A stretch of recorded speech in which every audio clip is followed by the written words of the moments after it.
వీడేంట్రా ఏదో food item చూపిస్తున్నారు అనుకుంటున్నారా? అందరూ ఏదో ఒక ఫుడ్ ఐటమ్ చేస్తున్నారని మేము కూడా కొత్తగా ఒక ఫుడ్ ఐటమ్ అయితే ట్రై చేసామన్నమాట. Hi friends, welcome to the vibes of the nature. ఈ స్వీట్ తయారు చేయడానికి అయితే పుట్నాలు, బాదం పప్పు, జీడిపప్పు, అలాగే దాంతో పాటు కొంచెం కొబ్బరి పిండి, షుగర్ అయితే తీసుకోవాలి.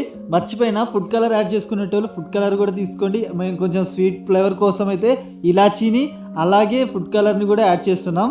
దీంట్లో మెయిన్ ఐటమ్ వచ్చేసి పాలు అనేది కొంచెం వేడి చేసుకున్న పాలు అయితే ఖచ్చితంగా ఉండాలి. తర్వాత ఒక మిక్సీ జార్ తీసుకొని అయితే మనకు కావాల్సిన పుట్నాలు అయితే మనం ముందుగా పక్కకు పెట్టాం కదా, అంతవరకు వేసుకోవాలి.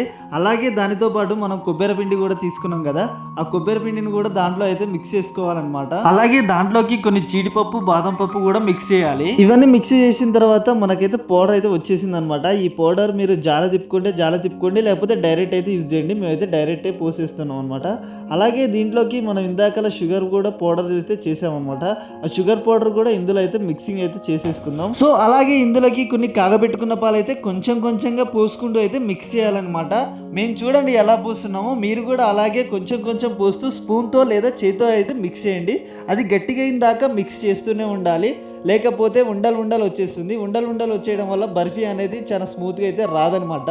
సో ఇక్కడ చూస్తున్నారు కదా మేము ఎలా అయితే మిక్స్ చేస్తున్నామో, మీరు కూడా అలాగే మిక్స్ చేయాలి. అంటే ఇలానే మిక్స్ చేయాలని ఏం లేదు, మంచిగా నీట్గా అయితే మిక్స్ చేసుకోండి మీ కంఫర్ట్ లెవెల్లో. ఫైనల్గా మనం మిక్స్ చేసిందంతా ఇలా ముద్దలాగా వస్తుందన్నమాట. ఇలా మంచిగా ముద్దలాగా పిసకాలి. అలా పిసకకుండా మీరు మామూలుగా పిసికితే మాత్రం ఉండలుగా వస్తుంది, బర్ఫీ అనేది స్మూత్గా రాదు. అలాగే ఇప్పుడు చూడండి, ఇక్కడైతే ఒక పేపర్ అయితే తీసుకుందాం, ప్లాస్టిక్ పేపర్ తీసుకుని అయితే దాని మీద రౌండ్గా అయితే చేద్దాం. ఇలా చేయడం వల్ల ఏమవుతుందంటే మనం చిన్న పీసెస్గా కట్ చేసుకొని ఎవరైనా గెస్ట్లకి వేయడానికి కూడా నీట్గా అయితే ఉంటుంది అనమాట. ఇక్కడ చూస్తున్న విధంగా మీరు కూడా రౌండ్గా అయితే చేయండి.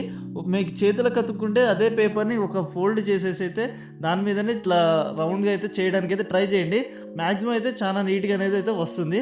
అలాగే మనం ఇందాక చూసాం కదా కలర్ అనేది ఎలా కలుపుకోవాలో, ఆ కలర్ అనేది కొంచెం తీసుకొని మనం పాలలో అయితే మిక్స్ చేసుకోవాలి.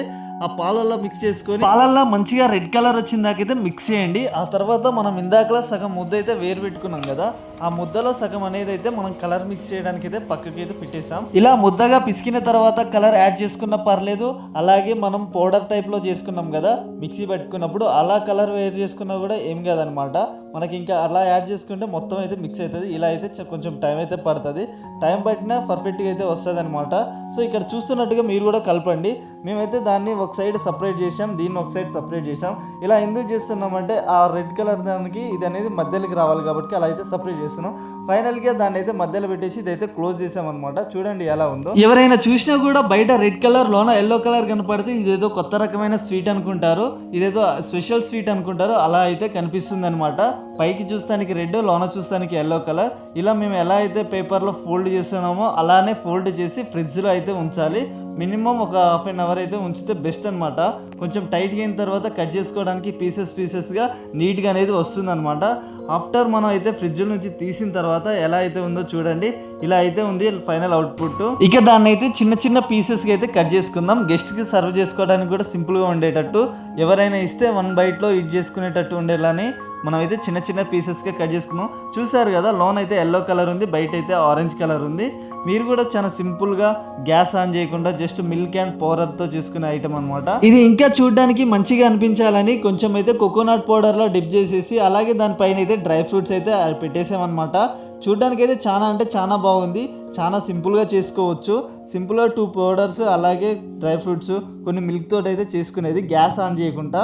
ఇలాంటి మరిన్ని కుకింగ్ వీడియోస్ కోసం మన ఛానల్ అయితే సబ్స్క్రైబ్ చేయండి. మీకు ఇది నేను చేసుకున్న తర్వాత నచ్చిందో లేదో కామెంట్ బాక్స్లో అయితే కామెంట్ చేయండి. అలాగే ఇలాంటి మరిన్ని వీడియోస్ కోసం మన ఛానల్ని సబ్స్క్రైబ్ చేయండి.